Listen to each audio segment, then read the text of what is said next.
Listo, ya pueden iniciar. Gracias. Muy bien, pues ya regresamos. Muy rápidamente regresamos y como les comentaba, tenemos el gran honor de contar con la psicóloga Irene Fernández Pinto.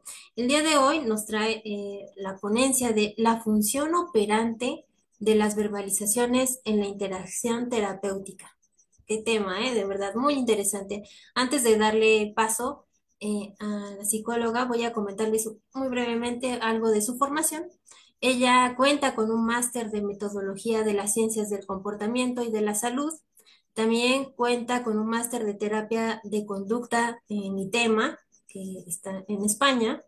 Es fundadora del Gabinete de Terapia de Libertia Psicología. Es terapeuta y cuenta también como formación docente en varias temas vinculados al análisis de la conducta.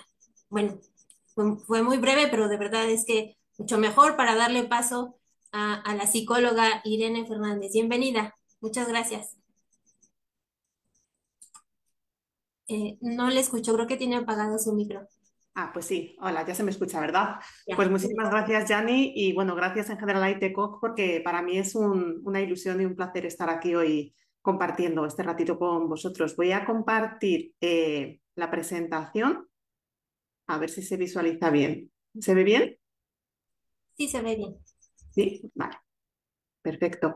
Vale, pues como decías, bueno, mi objetivo hoy es hablar de un tema que, bueno, pues que en la práctica suele ser, en la práctica de la terapia psicológica, que es a lo que yo me dedico, suele ser bastante complicado. También, pues, sobre todo, bueno, personas que están iniciándose, pero también, pues, personas que llevamos más tiempo dedicándonos a esto, pues el tema pues, del discurso, de bueno, pues algunos patrones verbales más complicados o más enrevesados, pues veo que a veces es lo que más nos cuesta bueno, por distintos motivos que voy a explicar, ¿no? Entonces, bueno, pues el objetivo de hoy es intentar tener una visión como más operativizada de qué es lo que pasa dentro de sesión a nivel verbal con nuestros consultantes y en particular, pues probablemente lo veamos reflejado pues, en aquellos casos en los cuales pues, a nivel verbal o a nivel de discurso pues, son más complejos o dan más rodeos o tenemos la sensación a veces de frustración,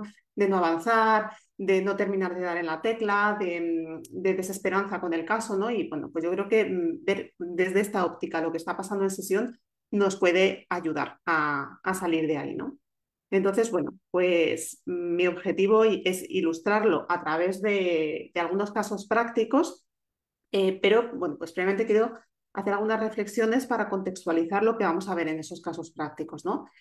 En primer lugar, pues quiero reflexionar o recordar que el contexto de la terapia, cuando estamos en una sesión de psicoterapia con un consultante, pues como que tradicionalmente o más antiguamente, porque yo creo que esto ya está cada vez más superado, ¿no? Pero estaba este concepto de las personas tienen problemas psicológicos en su vida, pues en su trabajo, o en el colegio, o con su familia, o con amigos. Entonces vienen a terapia a contárnoslo y nosotros les damos pautas para que modifiquen su comportamiento fuera de sesión, ¿no?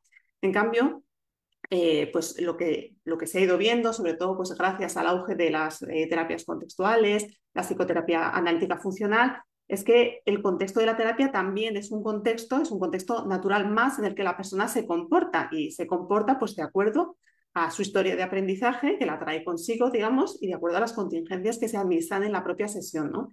Y aquí entra en juego el concepto de conducta clínicamente relevante, que hace referencia a que pues ejemplificándolo es más sencillo, una persona puede tener pues una conducta problema o una demanda que tiene que ver con mejorar sus habilidades sociales y probablemente eso se va a reflejar en la propia sesión. O sea, no es tanto algo o no es exclusivamente algo a trabajar fuera o un problema fuera, sino que se va a ver reflejado en la manera que tiene de interactuar con nosotros, de responder a nuestras preguntas, bueno, de comportarse dentro de sesión con nosotros, ¿no? Y cuando digo eso, puedo decir, pues si hay problemas de pues, control de impulsos o de control de la ira o de falta de atención o cualquier cosa que nos podamos imaginar, es posible que se manifieste dentro de la sesión, ¿no? Y entonces, dado que la terapia es un contexto natural y que la persona se comporta en sesión, Entonces, tenemos que recordar que toda conducta se mantiene por sus contingencias, que es una obviedad, pero en sesión a veces se nos olvida. Nos ponemos, pues eso, a explicar, a dar pautas y se nos olvida que en ese momento la persona se está comportando, nosotros nos estamos comportando y está habiendo una interacción con unas contingencias a través de las cuales nos moldeamos recíprocamente, ¿no? Y siempre tenemos que tener eso presente.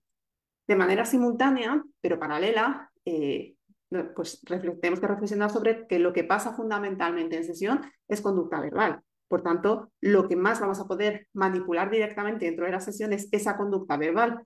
Y aunque como analistas de conducta en la teoría lo tenemos claro, es muy importante llevar a la práctica este hecho de que la conducta verbal es una conducta más, como cualquier otra conducta, y toda conducta se mantiene por sus contingencias, ¿no? Entonces, tenemos que hacer ese análisis funcional también de las verbalizaciones que se emiten dentro de sesión, ¿no? Porque desde un marco más tradicional, más cognitivo, pues hablamos de esquemas, de creencias, etcétera, parece que son cosas como ajenas a los principios de aprendizaje, algo que la persona trae dentro de su cabeza, que son meras explicaciones de lo que está pasando. Entonces, recordar que la conducta verbal se mantiene también por contingencias, ¿no? Entonces, tenemos que en terapia la conducta se mantiene por contingencias y que la conducta verbal se mantiene por contingencias. Por tanto, todos los caminos nos insisten en, vamos a analizar el papel que están jugando las verbalizaciones en sesión, que es lo que voy a ejemplificar ahora con casos concretos, ¿no? Entonces, es muy importante que siempre y especialmente en aquellos casos en los que, como vamos a ver, es más proclive a presentarse en sesiones con esas conductas clínicamente relevantes o a haber funciones que complejizan el alcanzar los objetivos dentro de sesiones, es especialmente importante hacer ese análisis de la interacción verbal en sesión y entender cuáles son las contingencias que están moldeando mi conducta como terapeuta y las de mi consultante, ¿no? Entonces, partiendo un poco de este enfoque y de este planteamiento, voy a ilustrar distintos casos en los que, bueno, pues voy a poner unos fragmentos de cómo podría haber sido un trocito de una sesión de terapia con estas personas donde se evidencia pues este discurso y esta función que tiene el discurso, ¿no? El primer caso es el caso de Sofía. Sofía, bueno, es una chica que, bueno, pues estamos haciendo distintas pautas de activación conductual con ella y en concreto, pues queremos ayudarla en su búsqueda de empleo, pues que es un tema pues que tenía atascado, le costaba bastante, bueno, pues finalmente lo está afrontando porque lo desea y lo necesita, pero le está costando mucho, tiene mucho coste de respuesta para ella porque además le implica exponerse pues, a muchos miedos, a muchas inseguridades, etcétera, ¿no? Entonces, pues llevamos varias sesiones trabajando esto con ella, empezando por un primer paso que es vamos a elaborar un currículum. Leo un fragmento de una hipotética sesión, ¿vale? Está basado en casos reales que yo he llevado en la práctica, pero bueno, pues, evidentemente muy, muy modificados. Las verbalizaciones en negrita hacen referencia a mí como terapeuta y las verbalizaciones sin negrita hacen referencia a la consultante, ¿vale? Bueno, Sofía, cuéntame cómo te ha ido esta semana preparando tu currículum. Me ha sorprendido que no me lo enviaste antes de la sesión como te había pedido. Ya, si es que sé lo que me vas a decir. Llevo semanas así, pero no termino de arrancar. Sé que lo hemos hablado 1000 veces, pero me quedo bloqueada delante del ordenador. Es que empiezo a pensar que no tengo casi nada que poner ahí, que va a quedar ridículo. ¿Qué tiene de ridículo una licenciatura y un máster, Sofía? Bueno, pues, ¿qué es lo que tiene todo el mundo? Si al menos hubiese hecho algún voluntariado, tuviese algún curso de análisis de conducta, pero es que así, no sé, me siento una fracasada. Bueno, para fracasar en algo primero hay que intentarlo, ¿no crees, Sofía? Es imposible que seas una fracasada si ni siquiera has empezado a intentarlo. Ya, pero ¿y si empiezo a mandar currículums y no me llama nadie? O peor, ¿y si voy a una entrevista y me empiezan a preguntar por estas cosas y me quedo bloqueada? Es que me da vergüenza. Solo de anticiparlo ya, como que se me dan las energías. Vale, Sofía, te entiendo. Es la primera vez que te enfrentas a esto y puede ser muy estresante. Vamos a ir analizando tus miedos uno por uno. ¿Qué pasa si mandas currículum y si no te llama nadie? ¿Y en qué sería distinta tu situación de lo que es ahora? Pues que tendría la confirmación objetiva de que soy una inútil. Bien, este manejo de esta sesión en terapia, bueno, pues podemos ver varias cosas, pero la psicóloga aquí pues va cogiendo como distintos elementos de las verbalizaciones de Sofía para intentar como reestructurarlas, ¿no? Pues esto, ¿por qué decimos que esto es ridículo? Reconceptualizar el concepto de fracaso, intentar ir trabajando los distintos miedos que surgen para reestructurarlos y esto pues en cierto momento de la intervención podría tener sentido, ¿no?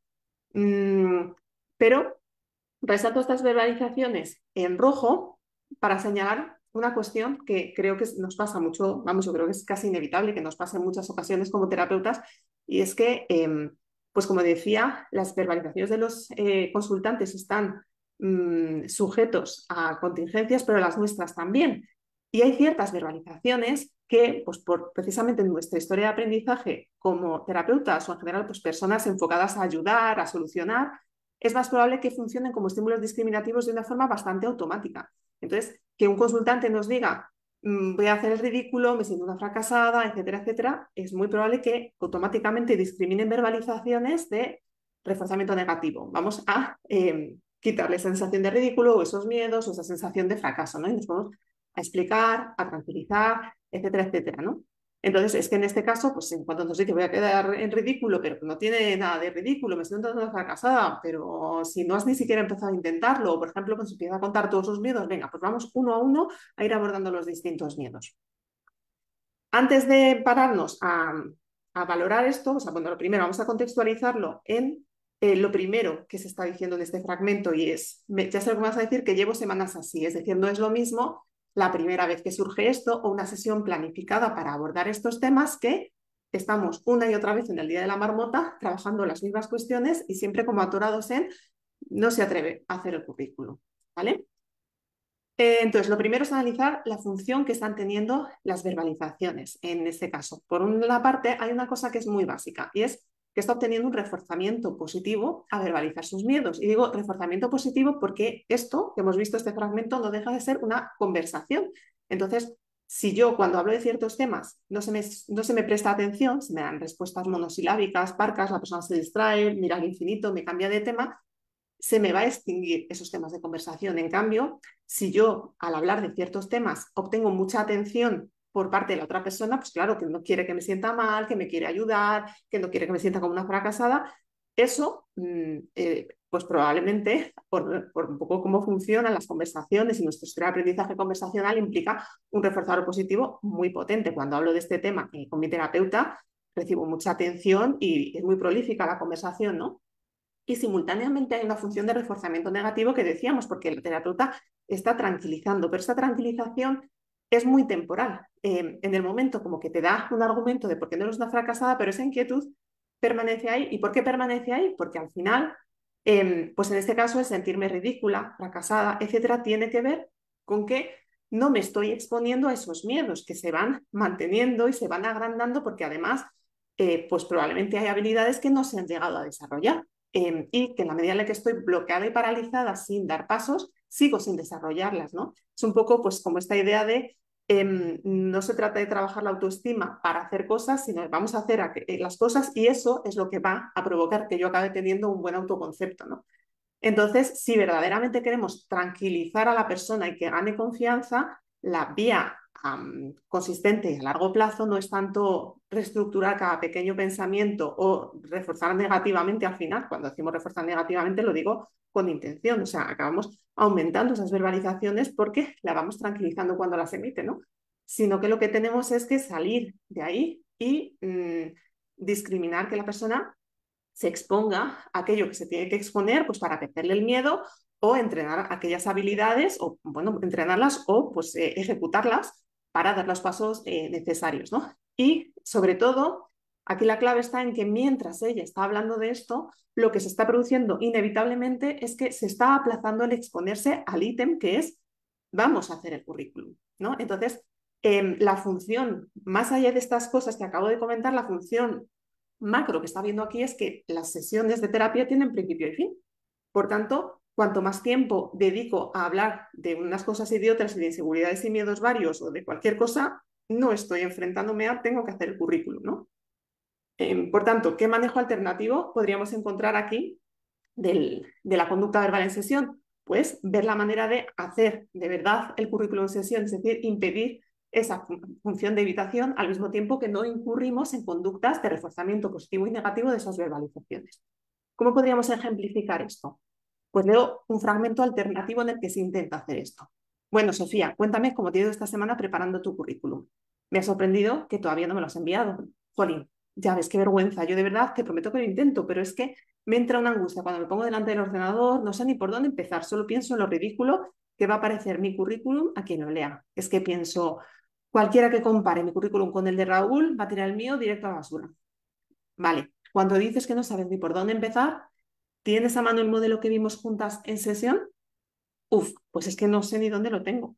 Vale, no te preocupes porque yo lo tengo aquí. Vamos a empezar a hacerlo juntas para romper el hielo y verás que luego te va a ser mucho más fácil seguir en casa. Ay, no, por favor, qué vergüenza. Te prometo que el próximo día te traigo los deberes hechos. Si es que es lo que te digo, tú misma tienes que pensar que qué ridícula todo lo que estoy haciendo para no hacer un simple currículum. Ya sabes que no pienso eso, Sofía, pero la mejor manera de comprobarlo es ponernos manos a la obra. Mira, aquí lo tengo abierto y ya he hecho una copia para que podamos ir cambiando las cosas. Me cambio de sitio y me pongo a tu lado, que va a ser más cómodo. Toma, escribe tú, que te sabes mejor tus datos. A ver, ¿por dónde empezamos? Ay, madre, bueno, pues a ver, por el nombre. Venga, genial. ¿Qué datos de contacto quieres poner? ¿Te parece una buena idea poner tu dirección física o prefieres solo el email? Aquí pongo puntos suspensivos de seguimos haciendo el currículum y decimos, vamos a dejarlo de momento aquí, Sofía, porque te estoy viendo ya mucho más suelta y creo que hay cosas que vas a hacer mejor viéndolo en tu casa con calma. ¿Te parece?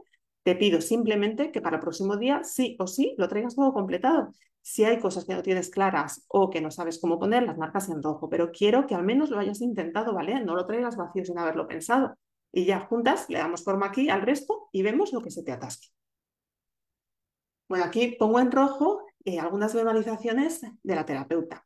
Entonces vemos que, por ejemplo, Sofía ha seguido emitiendo esos discriminativos que decíamos, discriminativos para la conducta del terapeuta de voy a hacer el ridículo con mi currículum y la terapeuta extingue eso, es decir, no entra a hablar del ridículo, sino que cambia de tema. Tienes a mano el modelo que vimos en la sesión anterior. Y además la terapeuta ya tiene como preparada la sesión de antemano para decir, a ver, ¿cómo puedo hacer para guiarla y para reducir al máximo el coste de respuesta para hacer esta conducta que claramente es muy difícil para Sofía, porque si no, no la estaría evitando tanto, ¿no? Entonces, vale, pues si es muy difícil para ella hacerlo en casa, lo vamos a hacer juntas en sesión. Entonces, ahí bajo criterio y ayudo, pero empiezo a exponerla a hacerlo. Bueno, otra vez nos vuelve a decir que es ridícula, todo este lío por un currículum, y ahí sería muy fácil pues entrar, pero no pienso que eres ridícula, esto es muy difícil, y validar un montón, y está fenomenal validar a Sofía con sus miedos. La cuestión no es qué hacemos, sino con qué funciona, en qué momento lo hacemos. Hay otros momentos, por ejemplo, después de haber hecho todo esto, la sesión podría acabar validando. Es normal que te haya costado tanto, si lo entiendo, y es normal que tengas sentimientos de ser ridículo, etcétera, etcétera, pero estás exponiendo, lo estás haciendo muy bien, etcétera. Pues hay espacio para validar, pero a lo mejor tiene más sentido validar después de que no se haya cumplido esta función de evitación, porque si validamos en este momento, lo que estamos haciendo es reforzar negativamente y permitiendo que otra vez evite hacer el currículum, ¿no? Entonces, bueno, pues se emite un parco, ya sabes que no pienso eso, pero, y otra vez, vuelvo. ¿Por dónde empezamos? Y la terapeuta tenía preparado el modelo y todo para que fuera súper fácil, ¿no? Y ya va emitiendo discriminativos, qué datos de contacto quieres tener, ponemos esto, lo otro, y luego, pues en la verbalización final, para el próximo día, tráelo completado, quiero que al menos lo hayas intentado, y entonces, pues motivamos para que de verdad, ya habiendo iniciado, hemos ya reducido el coste de respuesta, pues a ver si ya da como el siguiente paso. Hay un punto, por ejemplo, cuando dice, me cambio de sitio a tu lado, pero venga, escribe tú que te sabes mejor tus datos. Pues eso me parece interesante porque dentro de que yo como terapeuta reduzco el coste de respuesta y te ayudo y lo hacemos juntas, en la medida de lo posible bajo el criterio, pero lo menos que lo puedo bajar. Es decir, podría yo directamente ponerme yo a hacer el currículum, venga, dime lo que te lo hago yo. No, pero es que no es eso. Quiero que lo hagas tú. Idealmente en tu casa, no lo haces en tu casa, pues aquí en sesión. Y te voy dando las mínimas ayudas para conseguir que tú lo vayas haciendo, ¿no? Es decir, como calibrando ese ajuste del criterio para conseguir que se vaya de verdad exponiendo, ¿no? Pero sobre todo, pues hay una cuestión que quiero comparar entre los dos manejos, el anterior y este, y es que en el manejo previo, las verbalizaciones que ponía en rojo eran las de la cliente. Y esto es así porque esta es la sensación que tenemos muchas veces con este tipo de casos. Y es que es una sensación de que nos llevan por donde quieren. O sea, de que acabamos la sesión, pues no sé qué he hecho, pues me he dejado liar, pues he ido pivotando de un objetivo a otro, le he ido como siguiendo la corriente. ¿Por qué? Porque los discriminativos que tienen más potencia son los que nos emite la cliente o la consultante a nosotros. Entonces vamos un poco a rémora de lo que nos va diciendo. En cambio, en el manejo alternativo, Las verbalizaciones que he puesto en rojo son las de la terapeuta, porque en este caso los discriminativos que son más potentes, los que acaban guiando por dónde va la conversación, son los que emite la terapeuta. Tiene un papel más directivo, que hay otros momentos en los cuales está bien que sea la consultante la que vaya llevando más las riendas, o a lo mejor en un momento de evaluación, o una persona que está en otro punto, pero cuando detectamos que hay una función en el discurso que es una conducta problema que tenemos que moldear, es ahí cuando nosotros tenemos que operar por reglas, y esas reglas siendo el análisis funcional que hemos hecho y las decisiones terapéuticas que hemos tomado, y ser nosotros quienes moldeamos al consultante y no al revés, ¿no? Bueno, pongo un ejemplo de otro caso diferente para ir viendo como distintas formas en las que el discurso puede tener funciones muy diversas, ¿no? Porque no hay una función que tenga el discurso, sino que es que hay tantas como conductas, problemas o como demandas nos pueden traer los consultantes a sesión, ¿no? Por eso, pues siempre el análisis individualizado. En este caso, Marta, bueno, el caso de Marta es una chica pues de veintitantos años que había roto con su pareja con la que llevaba ya bastante tiempo. Y bueno, pues había roto como hacía varias semanas y desde entonces pues estaba muy mal. Había entrado en un proceso de muchísima rumia, pensaba en él constantemente, no dormía, le estaba costando trabajar y su estado de ánimo cada vez estaba peor, peor, peor. Estaba como muy obsesiva pensando en este tema y no solo fuera de sesión, sino las propias sesiones. Las sesiones eran constantemente hablar de él, darle vueltas a lo que había pasado, porque es verdad que la ruptura pues, fue como un poco incierta, un poco inesperada, un poco abrupta para ella, entonces estaba costando mucho integrarla. Vamos a leer el fragmento. ¿Cómo has pasado la semana, Marta? Pues mal, está siendo un infierno cada día que pasa. Es que me acuerdo de él todos los días. Creo que metí la pata. ¿Crees que debería volverle a llamar por teléfono? Es que yo no sé si dejamos las cosas suficientemente claras cuando cortamos. ¿Qué es lo que le dirías en esa conversación, Marta? Pues no sé. Pues que no entiendo por qué hemos roto, que tiene que haber otra solución. Pero eso ya se lo dijiste, ¿no? ¿Y qué te respondió? Que él no quería otra solución, que lo tenía claro y que había pasado página, que ya no sentía lo mismo, pero es que yo pienso que me lo dijo porque estaba dolido conmigo. No me puedo creer que sea verdad.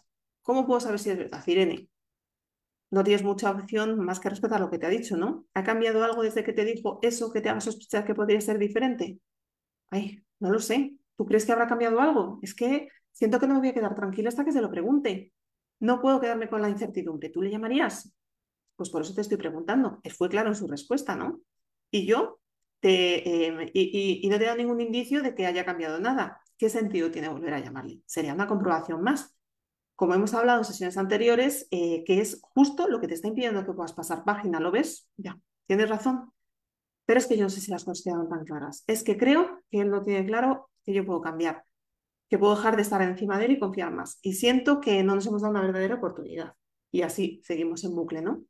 De nuevo, esto no, este manejo no necesariamente era un mal manejo en un primer momento, es decir, se van cogiendo distintas ideas que nos va diciendo y además se va volviendo todo el rato como a lo mismo. O sea, hay un cierto disco rayado de, pero esto ya lo hemos hablado, no ha habido nada que haya cambiado, esta decisión ya está tomada, él ha sido claro y te ha dicho que no quiere estar contigo. La cuestión es hacemos este manejo en el que somos pues bastante claras, volviendo como a este punto y a lo que hemos acordado y a lo que se ha evaluado que tiene más sentido, y sin embargo se mantiene la conducta. Incluso en este mismo fragmento se ve lo iterativo que es, ¿no? Otra vez, como cualquier resquicio para volver a lo mismo. Y entonces, al final, se estaba haciendo bastante pesadas y agobiantes las sesiones. Y digo esto con intencionalidad porque muchas veces como terapeutas tenemos la sensación, o sea, como estas reglas profesionales de mis emociones no cuentan, ¿no? No tengo derecho a aburrirme en un caso, no tengo derecho a sentirme mal con este caso que estoy llevando. Cuando, pues desde vamos a analizar también nuestra función como terapeutas. Reconocer eso también nos da información. ¿Por qué se me está haciendo pesado? ¿Por qué se me está haciendo tan aburrido? ¿Por qué se me está haciendo tan agobiante? Porque estoy metida en un bucle verbal con esta persona, ¿no? Entonces, eso, en vez de ignorarlo o fingir que no está sucediendo esas emociones que siento, vamos a analizarlas funcionalmente y decir, vale, ¿y por qué? Pues, metida en un bucle verbal, vamos a analizar funcionalmente qué está pasando en este bucle verbal. Entonces, de nuevo, señalo algunas verbalizaciones que son discriminativos claros que orientan la conversación. Entonces, en este caso, pues nos va diciendo Marta, no sé si dejamos las cosas suficientemente claras. y luego nos dice, tiene que haber otra solución, cómo puedo saber si es verdad, tú le llamarías. ¿Qué función van teniendo estas verbalizaciones? Bueno, pues por un lado, lo que yo observé en este caso es que hablar sobre él se autorrefuerza. Lo pongo entre comillas porque no es correcto. Las conductas no es que se autorrefuercen propiamente, pero la misma respuesta operante, que es hablar sobre él, es el reforzador en el sentido de que es gratificante ejecutarla, ¿no?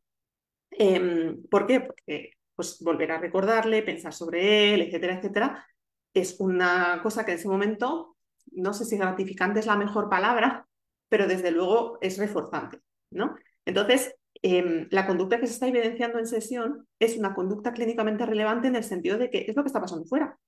Esta persona está constantemente en su cabeza pensando estas cosas. Y si le digo, y si le llamo, y a lo mejor esto no quedó claro, y a lo mejor se supiera, y si cambio esto, y si... Entonces, en sesión hace lo mismo, solo que nos utiliza como interlocutor para seguir dentro de su cabeza. Ahora, en su cabeza, pues nos mete en la conversación, pero en el fondo sigue pensando un poco sola. O sea, le decimos cosas, pero nos vuelve a llevar un poco a su terreno, ¿no? Entonces, por una parte, está esa parte de que el mero hecho de permitir que siga hablando de este tema ya es hacer que se mantenga. O sea, a veces caemos en pensar que el reforzador son las contingencias a veces arbitrarias que yo administro en sesión, pero no, los propios consultantes acceden a sus propios reforzadores a través de su propio discurso, ¿no? Entonces, permitir que ese discurso tenga lugar ya implica que se está manteniendo ese discurso. Y luego, además, si encima le seguimos la corriente y preguntamos y tal, ya no digo en un momento determinado, insisto en que planifiquemos, venga, vamos a tomar una decisión firme. Eso, según se ha intuido en el fragmento, se hizo en sesiones anteriores. O sea, como que ya se evaluó muy bien qué habéis hablado, cómo ha sido la ruptura, cómo ha sido la conversación, qué ha quedado claro, qué no ha quedado claro, tiene sentido hablar. Entonces, una vez que ya hemos llegado a eso, no podemos estar revisitándolo en todas las sesiones, ¿no? Entonces, seguir hablando sobre eso y preguntando, aunque sea con la función de volver a llegar a las mismas conclusiones, implica reforzar este tipo de discurso, ¿no?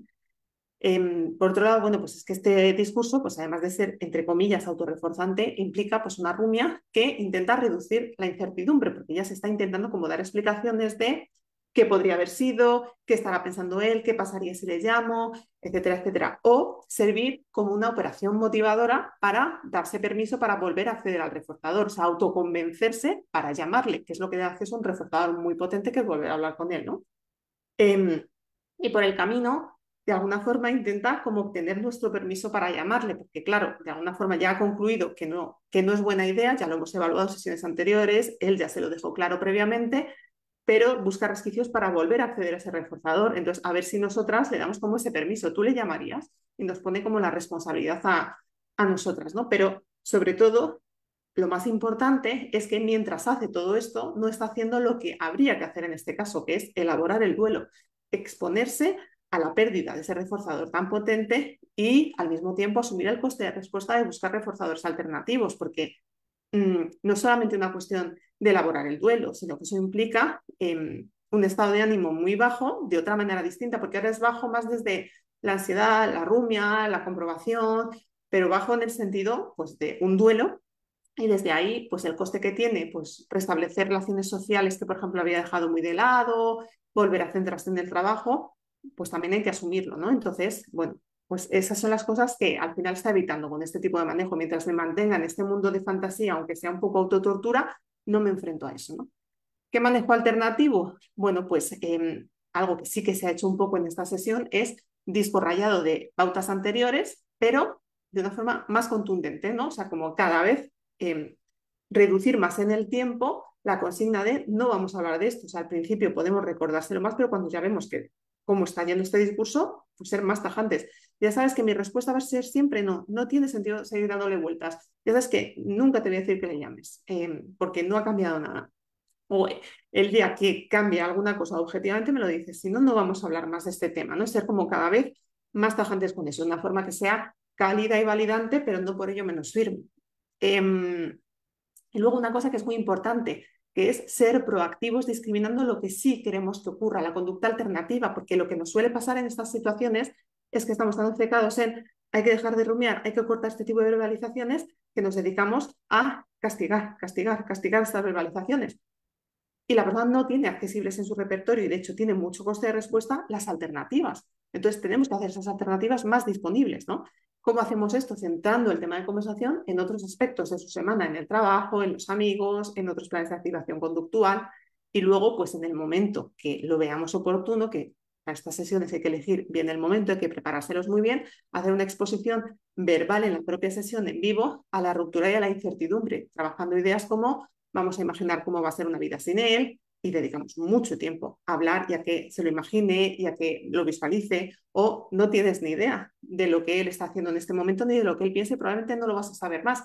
Y son sesiones que además a nosotros nos puede generar incluso pues mucha culpa y mucho malestar, ¿no? Porque son como cosas duras a decirle a una persona que lo está pasando mal, pero precisamente a veces toca, o sea, por evitar exponerse a la cruda realidad, es por lo que acabamos autotorturándonos verbalmente para intentar escapar de esa realidad y dibujarnos castillos fantásticos que al final pues nos paralizan, ¿no? Entonces, teniendo un poco en cuenta esto, pues propongo un fragmento alternativo, ¿no? ¿Cómo has pasado la semana, Marta? Pues mal, está siendo un infierno cada día que pasa. Es que me acuerdo de él todos los días. Creo que metí la pata. ¿Crees que debería volver a llamarle por teléfono? Es que yo no sé si dejamos las cosas suficientemente claras cuando cortamos. Bueno, Marta, entiendo que es difícil, pero este tema ya lo hemos hablado hasta la saciedad. Darle vueltas te da alivio momentáneo, pero cada vez estás peor anímicamente porque no te ayuda. No podemos volver a dedicar la sesión de hoy a este tema. Pero Irene, es que yo sigo fatal. Es que hasta que no tenga claro no puedo pasar página. Es que no puedo seguir con mi vida como si nada. Puedes seguir, aunque sea difícil, y seguirás. Pero para eso tenemos que dejar de hurgar en la herida, Marta, y empezar a actuar como si tuvieras otras cosas que te importan en tu vida, aunque ahora mismo no lo parezca. Tengo que preguntarte, ¿fuiste finalmente al cumple de tu amiga Carmen? Madre mía, sí. Sí que fui porque me obligué después de todo lo que hablamos. Y bueno, pues viendo me lo pasé. Alguna amiga me estuvo preguntando por el tema y tenía unas ganas de llorar. Fue difícil. Qué bien, Marta, tiene mucho mérito que con lo que te está costando te obligaras a ir y lo hicieras. Imagino que te costó un montón y que al final pues es inevitable tener que dar ciertas explicaciones a la gente que no sabe lo que ha pasado, pero mira, cuanto antes te enfrentes a esto, pues antes está hecho. ¿Cómo reaccionó Carmen cuando te vio aparecer? Oh, pues le hizo mucha ilusión, la verdad. Llevaba bastantes semanas desaparecida y yo creo que se dio cuenta del esfuerzo que hice por verla y bueno, pues estuvo bien también ver a Lucía, que me contó que que se ha ido a ver un piso con su novio, que a lo mejor se van a vivir juntos, nos estuvo enseñando fotos y bien, esa parte bien.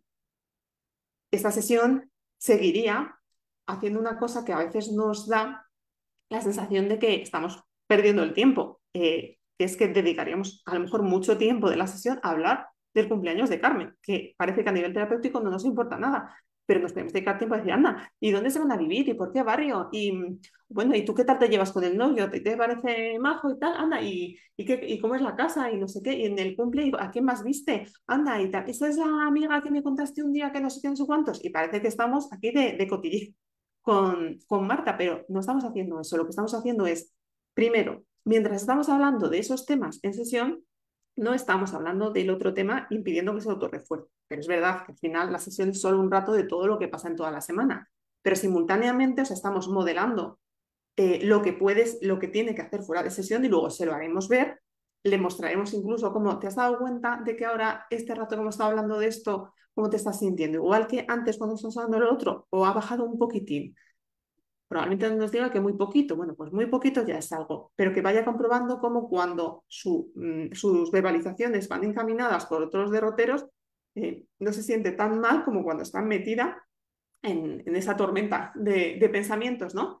Y luego, pues también lo que estamos haciendo es, em, pues, aumentando el valor de ciertos reforzadores. Entonces, si el mero hecho de hablar y dedicar atención, incluso intentar reírnos juntas o, no sé, pues como de alguna forma transmitir como interés o disfrute por cosas que han pasado durante su semana, va a aumentar el valor de esos reforzadores, porque si no, a lo mejor pues ni se ha recreado en ellos, se le ha pasado a ellos de puntillas porque estaba con su cabeza en otras cosas, ¿no? Entonces vamos a hacer que sea más reforzante el hecho de haber salido de su cabeza y haber hecho otro tipo de planes, porque nuestro objetivo va a ser conseguir que cada vez Marta ponga más su cabeza, sus pensamientos, sus verbalizaciones en otras cosas ajenas a su ex y que cada vez sea más probable que realice ese tipo de actividades y que consiga acceder y saborear, entre comillas, el reforzador cuando está haciendo respuestas alternativas, ¿no?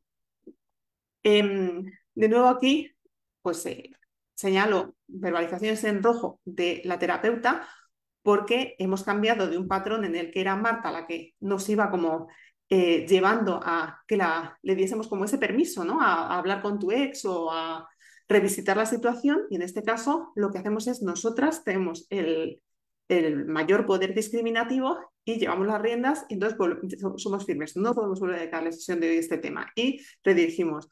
¿Y el cumple de Carmen qué tal fue? ¿Y cómo reaccionó Carmen? ¿Y qué tal Lucía? ¿Y fue alguna otra amiga? Y no sé qué, y estuvo no sé cuántos. Y entonces vamos nosotros discriminando de qué temas vamos a hablar en el sentido que nos interesa terapéuticamente. El tercer caso, pues es el caso de Carlos. Carlos, pues es un hombre de 30 años aproximadamente que, bueno, pues viene a sesión porque, bueno, pues ha tenido una crisis muy grande con su pareja, que es Raquel, básicamente porque él llevaba un tiempo siéndole infiel y Raquel se ha enterado. Y entonces a partir de eso tuvieron pues una bronca muy grande, una crisis muy grande, y Raquel pues le dio un ultimátum, le dijo que nunca más podía volver a pasar esto. Y bueno, pues fruto de todo eso, pues Carlos inició un proceso de terapia pues también para demostrarle a Raquel su compromiso con la relación, su deseo de cambiar, etcétera, etcétera. Entonces la demanda que nos trae Carlos es: quiero dejar de serle infiel a Raquel, pero pues no lo consigo, es más fuerte es más fuerte que yo, ¿no? Insisto una vez más en que este es, bueno, un fragmento evidentemente ficticio, pero que no es el resultado de una primera sesión según nos lo cuenta, sino es lo que pretende reflejar es un patrón en el que llevamos varias semanas con el mismo tipo de conversaciones, ¿vale? Bueno, Carlos, ¿qué tal te ha ido esta semana en tu propósito de mantenerte lejos de Guilmar? Pues a ver, no te voy a mentir, mal, se me ha dado mal. El sábado no pude resistir más y le mandé un mensaje y le dije que no quiero dejar de hablar con ella. Y al final me escapé a su casa y bueno, por lo de siempre. ¿Y Raquel? A Raquel le dije que había quedado con un colega que lo estaba pasando mal, así que nada, lo entendió. Vale, ¿y en qué lugar nos deja esto? Habíamos hablado en sesiones anteriores sobre que tienes claro que quieres construir una vida con Raquel y que no puedes tensar más la cuerda después de todo lo que ya ha pasado. Por eso llegamos al compromiso firme de no volver a contactar con Guiomar. De hecho, habíamos borrado su contacto de tu móvil juntos, ¿no? Pues sí, pero escribí a una compañera del máster con una excusa y lo conseguí de vuelta. A ver, si tienes razón en lo que dices, eso es lo que quiero, pero es que es superior a mí y no lo puedo evitar. Y si la persona con la que debería estar es con Guiomar, es que con ella todo fluye. ¿Querrías estar con Guiomar? Pues sí, es que el tiempo con ella es increíble. Me cuesta pensar en otra cosa que no sea ella. Bien, pues hemos estado explorando la alternativa de Raquel durante todo este tiempo, pero no parece que termine de funcionar.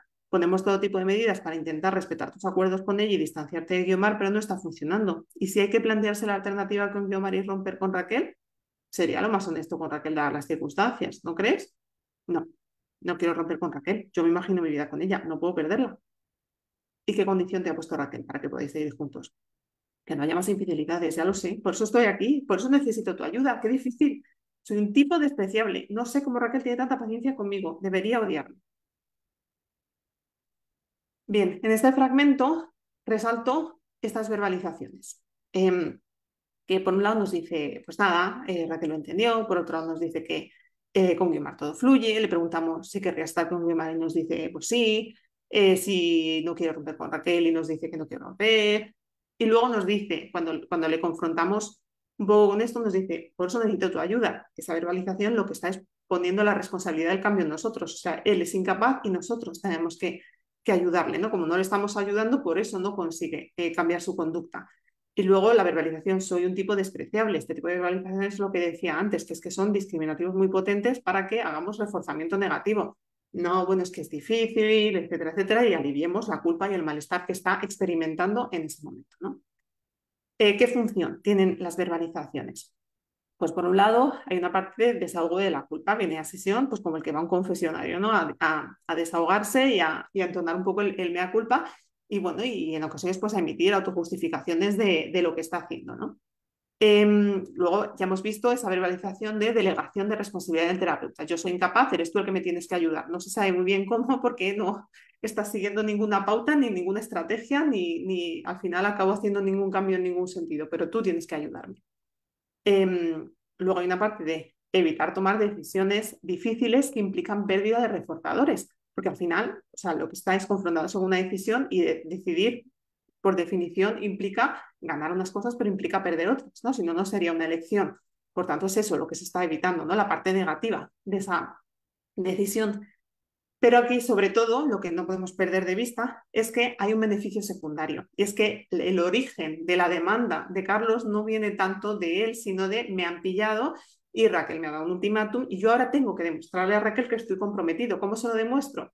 Yendo a terapia y poniendo la responsabilidad en mi terapeuta de cambiar. Y si no cambio es porque mi terapeuta no me está ayudando bien, ¿no? Entonces, bueno, pues como que tenemos que poner muy claro el ojo ahí, porque no es lo mismo acudir con la motivación genuina de cambiar que verbalizar la demanda de que quiero cambiar, pero que realmente mi motivación sea, quiero que no se rompa mi pareja con Raquel, independientemente de otras consideraciones, ¿no? Entonces, ¿qué manejo alternativo podríamos hacer aquí? Pues por una parte, contrastar el discurso o la demanda que nos trae con la realidad de su comportamiento fuera y yo diría también dentro de sesión, ¿no? Vuelvo a este fragmento porque al final, ¿qué es lo que está haciendo con las verbalizaciones en rojo? Pues serían operaciones motivadoras de abolición, o en otras palabras, nos está desmotivando. Cuando le decimos acciones orientadas a dejar de ver a Guiomar, o sea, nos desmotiva. Es que, o sea, como pues con Guiomar fluye, sí que quiero estar con Guiomar, etcétera, etcétera. Cuando nos orientamos a la posibilidad de romper con Raquel, también nos desmotiva, no lo quiero, me imagino la vida con ella, etcétera, etcétera, ¿no? Y luego al final, pues cuando le confrontamos un poco con esta disyuntiva, pues ya hay un escape de soy despreciable, llevamos la conversación por otros derroteros, pero al final lo que pasa es que cada vez que intentamos resolver la demanda que él mismo nos ha planteado, nos desmotiva a realizar cualquier acción en ese sentido. Entonces al final, si vemos estas verbalizaciones, nos lo está diciendo bastante claro en realidad. Sí quiere estar con Guiomar, sí quiere estar con Raquel. Lo que no quiere es pagar quizás pues, el peaje que su autoestima a lo mejor sufriría de asumir pues, que lo que quiere es mantener esta doble relación a pesar del posible daño que eso le puede implicar a Raquel o el daño que le implica a él mismo al no coincidir con la visión que tiene de sí mismo o de pues, el tipo de pareja que él debería ser, ¿no? Entonces, bueno, como decía, manejo alternativo, pues estas dos cosas que comentaba, y luego hay una parte de interrumpir la terapia si nos damos cuenta de que esa demanda es una demanda falsa, entre comillas, es decir, que de alguna manera pues nos está instrumentalizando para conseguir ese beneficio secundario, pero no está habiendo un cambio conductual y no por una falta de pericia técnica por nuestra parte, sino porque la persona realmente no está motivada a ese cambio porque no quiere realizar esa elección, no le compensa enfrentarse a esa pérdida de reforzadores, ¿no? Sino que la respuesta operante que está emitiendo es una respuesta operante que mantiene a Raquel tranquila y hace menos probable que pierda ese reforzador, digamos, ¿no? Entonces, esta parte de identificar cuándo estamos siendo mantenedores de una conducta problema o simplemente inútiles. Entonces, bueno, pues pongo aquí un alternativo, un manejo alternativo. Bueno, Carlos, ¿qué tal dio esta semana en tu propósito de mantenerte lejos de Guiomar? Pues a ver, no te voy a mentir, mal, se me ha dado mal. El sábado no pude resistir, le mandé un mensaje, le dije que no quiero dejar de hablar con ella y al final me escapé a su casa y bueno, pues lo de siempre. ¿Qué estabas haciendo el sábado cuando dices que no pudiste resistir más? Pues estaba en casa aburrido con Raquel mirando el móvil y es que mi cabeza no paraba de dar vueltas pensando en Guiomar, es que es una obsesión lo que tengo con esta mujer. Vale, Carlos, la pauta era no volver a contactar con Guiomar, pero también era mantenerte con la mente ocupada y esforzarte en proponer planes con Raquel para salir de la rutina. ¿Qué hiciste de todo esto? ¿Qué planes hiciste con Raquel? Es que no fluye. Yo a Raquel la quiero mucho, nos tenemos mucho cariño, pero es muy monótono, entonces es muy difícil no comparar con Guiomar. Claro, eso ya lo sabíamos, por eso tanta insistencia en que proactivamente pienses en qué cosas podrían avivar la chispa con Raquel. ¿Qué ideas se te han ocurrido? Bueno, sí, acordamos salir a cenar un día el fin de semana, pero al final lo fuimos dejando porque no fluía. Estábamos cansados del trabajo y decidimos quedarnos más a gusto en casa. Claro, si hacemos lo de siempre, obtendremos los mismos resultados, Carlos. Llevamos ya muchas sesiones bloqueados en este punto. Me insistes en que quieres seguir con Raquel y en que no quieres romper con ella de ninguna de las maneras. Raquel ha sido clara, no más infidelidades. Y en este objetivo estamos trabajando. ¿Tú estás de acuerdo con este objetivo? Porque no parece que estemos yendo a ningún lado por más vueltas que le demos. Sí, yo tengo claro que eso es lo que quiero, pero no es nada fácil. Guiomar me tiene enganchado y yo no consigo salir del bucle, por eso estoy aquí, necesito tu ayuda. Carlos, si no tienes las cosas claras, yo no te puedo ayudar. Me dices que esto es lo que quieres y yo entiendo que es difícil, pero luego te doy consignas muy claras que aplicar, como por ejemplo buscar un sitio para cenar el fin de semana, que eso es algo que sí puedes hacer y a lo que hemos dedicado toda la sesión anterior y no lo aplicas. Sí, me es imposible ayudarte.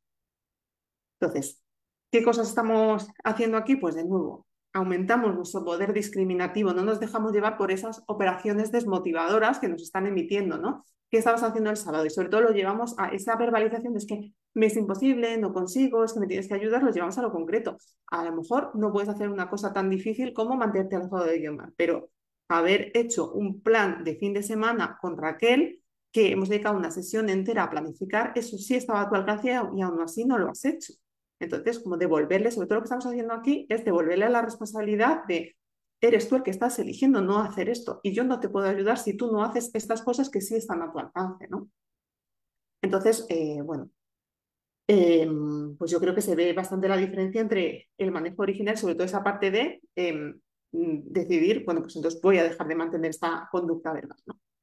Me salto el último caso porque, bueno, se había puesto más por si para que diera tiempo a lo más posible, pero voy llegando ya a las conclusiones, poniendo un poco en común lo visto en estos casos, y es, como hemos visto, pues analizar lo que pasa fuera de sesión, pero también lo que pasa dentro. Y en ese sentido, ser muy conscientes de cómo abusamos muchísimo y sin darnos cuenta, casi en piloto automático, son discriminativos muy entrenados de reestructuración, psicoeducación, y aunque pensemos que estamos haciendo esas cosas, hay que ver a nivel funcional qué función está desempeñando.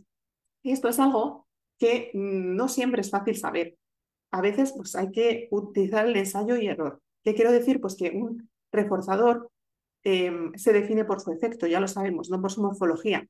Entonces, es difícil saber que un reforzador está siendo un reforzador hasta que no veamos que su emparejamiento con una conducta está manteniéndola y aumentándola en frecuencia, ¿no? Por tanto, en un primer momento nos puede parecer una buena idea educar en una cierta dirección, dar una explicación, reestructurar o voltear una idea, pero si observamos que nos mantenemos en el mismo bucle, significa que de alguna manera estamos manteniendo esas verbalizaciones, ¿no? Entonces, bueno, pues poner un poco más en cuarentena este tipo de estrategias y tener más presente esa parte de que somos moldeadores del discurso verbal en sesión, ¿no? Entonces, hacer ese análisis, especialmente cuando nos sintamos como embuclados o frustrados en sesión, y hacer un manejo de esas contingencias, evaluar cuáles son los consecuentes que están manteniendo esas conductas, ¿no? Y luego entender que el discurso, lo que las personas nos cuentan en sesión, no es una mera descripción fidedigna o realista de lo que está pasando, ¿no? Sino que tiene una función del que piense en eso encubiertamente y también el que nos lo digan, ¿no? Entonces la pregunta es, ¿por qué? O mejor diría, ¿para qué me dice lo que me dice? ¿Para qué se dice lo que se dice? ¿No? Entonces, no es tanto, bueno, sí, a lo mejor me está describiendo su semana, pero lo está haciendo para evitar enfrentarse al duelo o lo está haciendo para reducir su sensación de culpa, etcétera, etcétera, ¿no? Eso es lo que tenemos que ver. Y todo esto pues expresado de una forma como más sencilla, más heurística, es quién lleva las riendas en la interacción, ¿no? Y esto lo vamos a ver mucho desde nuestras propias sensaciones en sesión. Esas sesiones que sentimos que no, que damos palos de ciego, que no sé qué ha pasado, que hemos ido dando tumbos, que qué frustrante, siempre lo mismo. Probablemente es porque no estamos llevando las riendas en la interacción. Es decir, la función discriminativa principal la está llevando el cliente con respecto a nuestra conducta en vez de nosotros con respecto a la del cliente, ¿no? Entonces, al final es una interacción, ambos jugamos funciones de estímulo y de respuesta con respecto a la otra parte, pero nosotros tenemos que predominar como función de estímulo antecedente y consecuente y el consultante como función de respuesta que se va moldeando para alcanzar sus objetivos terapéuticos.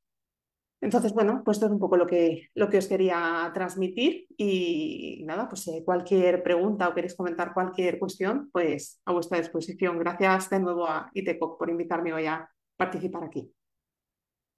Muchísimas gracias. De verdad, agradecemos bastante el hecho de que haya ejemplificado con varios casos, porque nos da mucho mayor idea de cómo tenemos que llevarlo a cabo, ¿no? En nuestra práctica psicológica y lo importante que es que podamos identificar las funciones que tienen nuestras verbalizaciones e identificar también las del consultante. Así que muchísimas gracias porque ha sido muy, muy, muy claro. Voy a continuar con las preguntas y comentarios que tienen nuestros compañeros en redes. No sin antes les voy a recordar que ITECO que está brindando unas constancias para aquellos a quienes estén interactuando en el chat de Facebook, aquellos que vayan dejando comentarios y preguntas. Recuerden que si tienen algún nombre diferente al real, al que tienen ustedes, Por ahí comenten y dejen ahí su nombre completo para que podamos reconocerlos, tal como lo hizo la compañera Araceli Loera. Bien, bueno, entonces vamos con las preguntas. Lázaro Blanco pregunta, ¿qué procedimientos recomendaría para que pierdan poder las reglas verbales? Uy, vaya pregunta. Bueno, voy a decir una obviedad, pero tendríamos que hacer el análisis funcional de esas reglas verbales, ¿no? Pero, bueno, por una parte creo que enlaza mucho con lo que he estado diciendo porque las reglas verbales muchas veces son muy rígidas y desde esa rigidez nos llaman mucho la atención. O sea, yo creo que aunque seamos terapeutas no dejamos de ser personas y las personas juzgamos las conductas por sus morfologías, o sea, por el contenido y no tanto por su función, ¿no? Entonces, esas reglas que sean rígidas, que se alejen de nuestras propias reglas o de nuestros valores, nos van a llamar mucho la atención y son muy fáciles discriminativos de ponernos enseguida a moldear y a reestructurar, como decía, sin analizar bien la función que tienen, ¿no? Entonces, creo que lo primero es analizar qué función tienen esas reglas, porque es que esas reglas a lo mejor pues han tenido la función de, pues no sé, una persona que ha estado muy deprivada de muchísimas fuentes de reforzamiento, etcétera, etcétera, pues ha conseguido mantenerse constante en objetivos que han sido muy valiosos para ella y que le han dado sentido a su vida y que si se hubiese dejado moldear por las contingencias no hubiese conseguido vivir una vida digna de ser valiosa, ¿no? A lo mejor le están evitando exponerse a una serie de pues, aversivos, de castigo social o familiar para los que no está preparada y entonces de esa manera pues lo evita, ¿no? Entonces, bueno, pues podríamos poner miles de ejemplos, que hay miles de reglas, tantas como personas, pero la clave es ir desde la función. Y entonces desde esa función quizás no vamos a entrar directos por las reglas. De hecho, a lo mejor es lo último que vamos a hacer. A lo mejor lo primero que vamos a hacer es exponer a la persona a ciertas contingencias de reforzamiento o a ciertos estímulos aversivos para que, condicionados para que reduzcan ese poder y que desde ahí la persona de una manera más espontánea sea más moldeable o más flexible a que moldeemos esas reglas posteriormente. Muchas gracias. Siguiente pregunta de Alejandro Costa. Por ejemplo, en el caso de Marta, ¿cómo saber realmente que lo que se castiga es la respuesta de rumiar sobre su ex y no la de que hablamos sobre la rumia o lo que le preocupa? Porque puede llegar a decirnos que ya lo había superado, que no piensa en él, pero en realidad no sea así. Claro, esta es muy buena pregunta, efectivamente. Este es el problema al final de traer casos y traer fragmentos que están muy descontextualizados. Porque una misma actuación terapéutica puede ser adecuada o puede ser iatrogénica en función del momento en el que se haga y de cómo se haga, ¿no? Entonces, por ejemplo, en el caso de Marta, pues es que habría que ver cómo se ha producido y cómo se sigue produciendo el proceso terapéutico, ¿no? Entonces, en un primer momento lo que hemos hecho es evaluar muy bien y validar ese malestar, claro, en un primer momento. Pero cuando vemos que no sale de ahí y el impacto que está teniendo y que no está haciendo otros reforzadores, la prioridad es sacarla de ahí. ¿Cómo podemos, o sea, por una parte, mmm, si cambiamos la conducta motora, digamos, es más probable que la conducta verbal le siga. Entonces, por mucho que Marta pueda seguir pensando en eso, inevitablemente es más probable que lo piense cada vez menos si está más activada conductualmente. Entonces, si Marta pasa de unas semanas en las que está encerrada hecha un novillito en la cama sin hacer nada a unas semanas en las que puede mentir flagrantemente, pero es poco probable, pues ha empezado a hacer vida social, nos la cuenta con muchos detalles, está otra vez trabajando, nos cuenta proyectos en los que está involucrada, o sea, como que tenemos evidencias de que a nivel motor está haciendo muchas cosas por una mera cuestión de limitación de recursos, no le da tiempo a pensar tanto en el tema de Marta. Y luego, efectivamente, esa pregunta la tenemos que tener siempre en la cabeza y antes de decir, pues superado, qué bien, ya está todo fenomenal, pues cuando ya veamos que aparentemente está mejor, que está más tranquila, etcétera, etcétera, podemos volver a evaluar, vale, ¿y cómo te sientes? Y entonces a lo mejor ese es el momento de reexponer a esas verbalizaciones pero ya desde otro punto, ya hemos salido de la rumia, ya tiene más, le es más fácil hacer otros reforzadores y entonces a lo mejor sí es un buen momento para revisitarlo, para reforzar que tacte cómo se ha estado sintiendo y el malestar que está experimentando y exponer al duelo en ese momento, ¿no? Entonces, como que las carreteras no son de una única dirección, podemos ir en una dirección y luego pues podemos retroceder para ver cómo está en ese momento con la intervención que hemos hecho, pero sí, tenemos que tener siempre claro, me parece muy importante esta pregunta, que nuestro objetivo no es que nos digan lo que queremos oír, nuestro objetivo es que verdaderamente haya un cambio dentro y fuera de sesión. Gracias. Vamos a otra pregunta, ¿eh? No sin antes también comentarle que hay muchos comentarios agradeciendo la excelente ponencia del día de hoy y Gracias. agradeciéndole. Bien, compañero Crismina menciona, mi duda sería, ¿de qué forma puede repercutir la función de nuestros propios comportamientos dentro de la consulta en la función de la conducta del consultante? Madre mía, pues de todas, la verdad, de muchísimas. Realmente es una pregunta muy amplia. Pero bueno, por intentar dar una respuesta un poco acotada y un poco práctica, eh, bueno, pues yo creo que el autoconocimiento como terapeutas es muy importante, ¿no? Es muy importante identificar, pues también a través de ver un poco nuestro comportamiento con varios consultantes diferentes, incluso en nuestra vida cotidiana, en nuestras relaciones personales, ver, pues por dónde, de qué pie solemos cojear, ¿no? De, pues es que enseguida adopto un rol de salvadora, por ejemplo, o pues me frustro con mucha facilidad y me enfado cuando no se siguen mis pautas como a mí me gustaría, ¿no? Pues conocernos y eso es mucho más fácil que nos ayude a identificar cuándo somos nosotros los que también estamos moldeando de una manera no del todo quizás adecuada. Y luego, como también he mencionado de refilón, entrar en contacto con nuestras emociones, ¿no? En vez de suprimirlas o fingir que somos seres asépticos sin emociones cuando estamos en terapia, entrar en contacto con esas emociones, pero sin que esas emociones automáticamente nos motiven a comportarnos de cualquier manera, ¿no? Porque tenemos que operar por reglas, que es el análisis funcional, pero esas emociones me dan información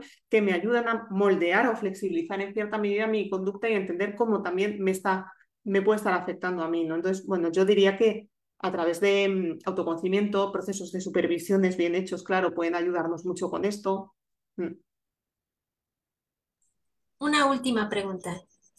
Creo que es la pregunta de cajón de siempre y que varios compañeros también han coincidido como Brandy López y Eric Martínez. Preguntan si nos podría aconsejar sobre algunas referencias o bibliografía para que podamos mejorar nuestras habilidades y podamos identificar estas conductas verbales.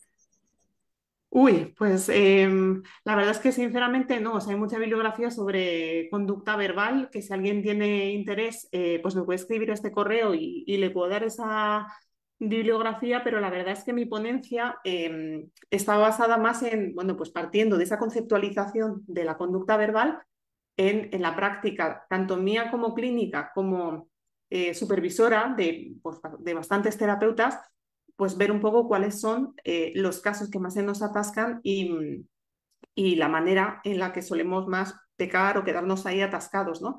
Entonces, es más, parte más de o sea, de cuando tenemos una buena comprensión del análisis de conducta, huimos de ese dualismo de lo cognitivo, digamos, lo verbal versus el resto de la conducta, podemos aplicar los mismos principios de aprendizaje y surge más de la lógica de cómo funcionan los principios de aprendizaje aplicados a lo que pasa en sesión. Entonces, en concreto, de lo que estoy exponiendo, no tengo bibliografía, pero está basada en mi experiencia como supervisora y como clínica. Bueno, genial. Muchísimas gracias, psicóloga Irene.